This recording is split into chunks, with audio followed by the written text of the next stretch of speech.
जनाजा ये इस कहानी संकलन की प्रथम कहानी है। जनाजा। मैं उठकर बाहर बरामदे में आ गया। सड़क की ओर देखा, किसी का जनाजा निकल रहा था। 4 युवक जनाजे को अपने कंधों पर उठाए हुए थे।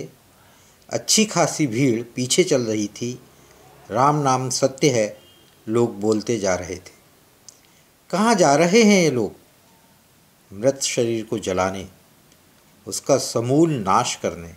क्यों? उनमें से कुछ को चाहिए उसकी संपत्ति, और वो तभी मिलेगी जब उसका समूल नाश हो। यही प्रकृति का नियम है, एक का नाश, दूसरे को लाभ। अगर मृत व्यक्ति उठकर बैठ जाए तो लोग प्रसन्न होंगे? शायद नहीं। वे तुरंत उसे भूत का नाम देकर छोड़कर भाग जाएंगे। वे वास्तव में प्रसन्न हैं। चलो बुढ़ा मरा, हर दम परेशान किए रहता था। ये करो, वो मत करो। ज़्यादातर तटस्थ लोग हैं। वे जा रहे हैं क्योंकि उन्हें जाना चाहिए। जाना चाहिए तो जा रहे हैं। अगर नहीं जाएंगे तो उनके यहाँ भी कोई नहीं आएगा जनाजे के पीछे चलने के लिए। और जब तक पीछे चलने वाला ना हो, मज़ा ही नहीं आता है। ये भी कोई बात हुई? अकेले चले जा रहे हैं, कोई पीछे चलने वाला है ही नहीं। ऐसे ही कई लोग ऐसे ही कोई होगा। बड़ा आदमी होता तो 2-4 लोग पीछे चलते ही। क्या किसी ने अपना जनाजा निकलते देखा है? अपना जनाजा?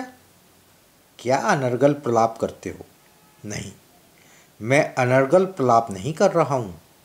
फिर शायद मैं स्वयं अपना जनाजा निकालने वाला हूँ।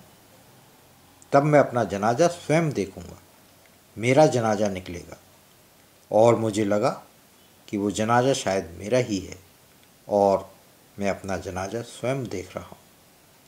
तब क्या मैं मर चुका हूँ? शायद। मेरा पूरा शरीर पसीने से भीग जाता है, चक्कर से आने लगते हैं। मैं रेलिंग को कसकर पकड़ लेता हूँ। मैं मरा नहीं हूँ, पर मेरा जनाजा क्यों निकल रहा है? क्या कभी जिंदा आदमी का जनाजा भी निकलता है? अरे, तुम यहाँ खड़े हो, मैं तुम्हें सब जगह ढूंढ आई। चलो, खाना तैयार है, रश्मि ने कहा। मैं अपना जनाजा देख रहा हूँ, मैंने उत्तर दिया। जनाजा? हाँ, वो देखो, मेरा जनाजा निकल रहा है। रश्मि घबरा गई, माथे पर हाथ रखा। हाय राम, तुम्हें तो तेज बुखार है, तभी उल्टी सीधी बातें कर रहे हो। चलो भीतर, डॉक्टर को बुलाती हूँ। वो मुझे सहारा देकर भीतर ले आती है। तुम मुझे कहाँ ले आई? मुझे अपना जनाजा तो देखने दो। मैं उठकर बाहर जाने का प्रयास करता हूँ। तुम लेट जाओ, मैं डॉक्टर को बुलाती हूँ, रश्मि कहती है। उसने मुझे लिटा दिया। फिर वह फ़ोन करने चली गई, शायद डॉक्टर को। रश्मि डर गई है, शायद जनाजे का नाम सुनकर। अब इसमें डरना कैसा? मेरा जनाजा तो शमशान घाट तक पहुंचने वाला है। अब उसमें आग लगने वाली होगी। अभी मत जलाओ मुझे, मैं चीख पड़ता हूँ। तभी डॉक्टर कर्मी आ गए। मेरा परीक्षण कर कर बोले, इन्हें तेज़ बुखार है, मैं दवा दे देता हूँ, ठीक हो जाएंगे, घबराने की कोई बात नहीं है। मैं हंस पड़ता हूँ। मेरा जनाजा निकल रहा है, डॉक्टर साहब कह रहे हैं कि मैं ठीक हो जाऊँगा। मैं जलने वाला हूँ डॉक्टर। डॉक्टर कर्मी दवा देकर चले गए। तभी किसी ने चिता में आग लगा दी। अरे, कौन है वो? मैं मुर्दा नहीं हूँ। मैं उठकर बैठ जाता हूँ। अरे, ये तो जिंदा है। हाँ, मैं जिंदा हूँ। मैं तो अपना जनाजा देख रहा था। प्रातः सोकर उठा तो मैं स्वस्थ महसूस कर रहा था। रश्मि चाय लेकर आ गई। उसने मेरे माथे को छुआ। अब तो ठीक लग रहे हो। रात में तुम्हारी तबीयत बहुत ख़राब हो गई थी, मैं तो घबरा ही गई थी। मैं कप से चाय सिप करने लगा। तुम जनाजे की क्या बात कर रहे थे? रश्मि ने चाय सिप करते हुए पूछा। मैंने उसकी ओर देखा। हाँ रश्मि, कल मेरा जनाजा निकल गया, मेरे मृत शरीर का, पर मैं जीवित हो उठा। रश्मि मेरी तरफ विस्फारित नेत्रों से देख रही थी। पूर्वा को जानती हो? मैंने पूछा।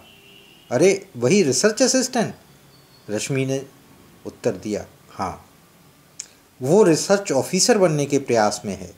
रिसर्च असिस्टेंट से रिसर्च ऑफिसर, स्वयं साधना से नहीं, अपने शरीर को बेचकर।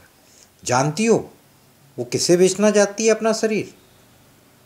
किसे? रश्मि ने पूछा। मुझे। मैंने कहा। तुम्हें? हाँ, मुझे। कल वो मेरे ऑफिस में आई थी, जिस अंदाज में वो बातें कर रही थी, शायद तुम भी ना कर सको। मुंह क्यों नहीं नोच लिया उसका? नोच कहाँ पाया, मैं गिर गया। उसके प्रस्ताव को मैंने मान लिया। अगले माह एक कॉन्फ्रेंस में जाने की तारीखें तय कर ली उसके साथ। वीपी, तुमसे ये उम्मीद नहीं थी। सारे मर्द एक जैसे होते हैं। नहीं, मैंने कहा। प्रकृति में कोई भी दो व्यक्ति एक जैसे नहीं हो सकते। मैंने अनुमति तो दे दी, पर मन मान नहीं रहा था। अजीब स्थिति थी मन की। तभी घर आकर मैं बरामदे में टहलने लगा तो जनाजा निकलते देखा। मुझे लगा ये मेरा अपना जनाजा निकल रहा है, पर मेरे मुर्दा शरीर में आग न लग सकी। मैं जीवित हो गया। मैं पूर्वा को जाकर बता दूंगा कि वो ऐसे प्रयास ना करे। अच्छा, 9 बजने वाले हैं, आप तैयार हो जाओ, मैं नाश्ता बनाती हूँ, कहकर रश्मि उठ जाती है। मैं भी जालमा जाने के लिए तैयार होने लगता हूँ।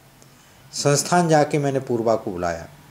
पूर्वा, मैं तुम्हारे साथ कॉन्फ्रेंस न जा पाऊँगा। क्यों सर? उसने इतनी उत्तेजक मुद्रा बनाते हुए पूछा। मुझे लगा कि मुझे ये अवसर हाथ से नहीं निकलने देना चाहिए। क्यों सर? उसने पुनः पूछा। मैं मुर्दा नहीं बनना चाहता। मैं नहीं चाहता कि मैं अपना जनाजा स्वयं देखूं। सर? नहीं, मेरा मतलब है मुझे इन्हीं तिथियों में आवश्यक कार्य है, तुम चली जाओ। नहीं सर, आपके साथ में कॉन्फ्रेंस का आनंद अलग ही आएगा। आप मेरे साथ अवश्य जाएंगे।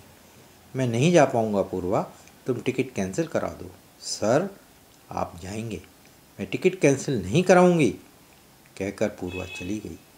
पर मैं भी दृढ़ प्रतिज्ञ हूँ, मैं अपना जनाजा निकलते हुए नहीं देख पाऊँगा। मैं अपना जनाजा निकलते हुए नहीं देख पाऊँगा। मैं अपना जनाजा निकलते हुए नहीं देख पाऊँगा।